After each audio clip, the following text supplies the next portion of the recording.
არჩევნების სიმულაცია მესხეთის სახელმწიფო უნივერსიტეტში ახალგაზრდა ინიციატორთა კლუბმა სტუდენტებისათვის იმიტირებული კენჭისყრის პროცესი მოაწყო. ახალგაზრდებმა ყველა ის პროცედურა შეასრულეს, რომლის გავლაც მათ რეალური არჩევნების დღეს მოუწევთ. კენჭისყრის სიმულაციამდე ახალგაზრდა ინიციატორთა კლუბმა პროექტის ეთნიკურ უმცირესობათა უფლებები ახალგაზრდა ამომრჩეველთა ქსელის ფარგლებში უნივერსიტეტში 6 ტრენინგ სემინარი გამართა. რეგიონის ყველა მუნიციპალიტეტის სტუდენტებს მათ დემოკრატიაზე, თანასწორობასა თუ არჩევანის უფლებაზე მნიშვნელოვანი ინფორმაცია მიაწოდეს. დღეს გამართული იმიტირებული არჩევნებით პროექტი დასრულდა. ხელმძღვანელები იმედოვნებენ, რომ მათი მთავარი მიზანი მიღწეულია, რაც დემოკრატიასა თუ საარჩევნო საკითხებში ახალგაზრდების ცნობიერების ამაღლებას ითვალისწინებდა. ახალგაზრდა ინიციატორთა კლუბის ხელმძღვანელის განმარტებით ეს მეორე აქტივობაა, რომელიც საარჩევნო სისტემების რეფორმებისა და განვითარების ცენტრის მხარდაჭერით განახორციელეს.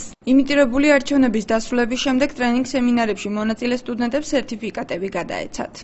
Დღევანდელი დღე, როდესაც ჩვენ ვატარებთ სიმულაციას, ეძღვნება, რომ ახალგაზრდებმა მიიღონ მონაწილეობა და დაინახონ თავიანთი თვალით, როგორ ტარდება არჩევნები, შეიმეცნონ ის საარჩევნო კულტურა, რომელიც არის დანერგილი ცივილიზებულ საზოგადოებისთვის და ევროპული სახელმწიფოებისთვის, ჩვენ მომავალშიც გავაგრძელებთ მსგავს აქციებს. არჩევნების სიმულაციაში მივიღეთ მონაწილეობა, ძალიან საინტერესო იყო. არჩევნებში არ მიმიღე აქამდე მონაწილეობა და მივხვდი, რომ მან ჭირდება მისვლა არჩევნებზე, თუნდაც იმიტომ, რომ ჩემი შეხედულებები დავაფიქსირო, მივიღო მონაწილეობა ჩემს კეთილდღეობაში და არა მარტო ჩემს, არამედ ჩემი მეგობრების და ახლობლების კეთილდღეობაში და ყველას მოვუწოდებ, რომ წავიდეს არჩევნებზე.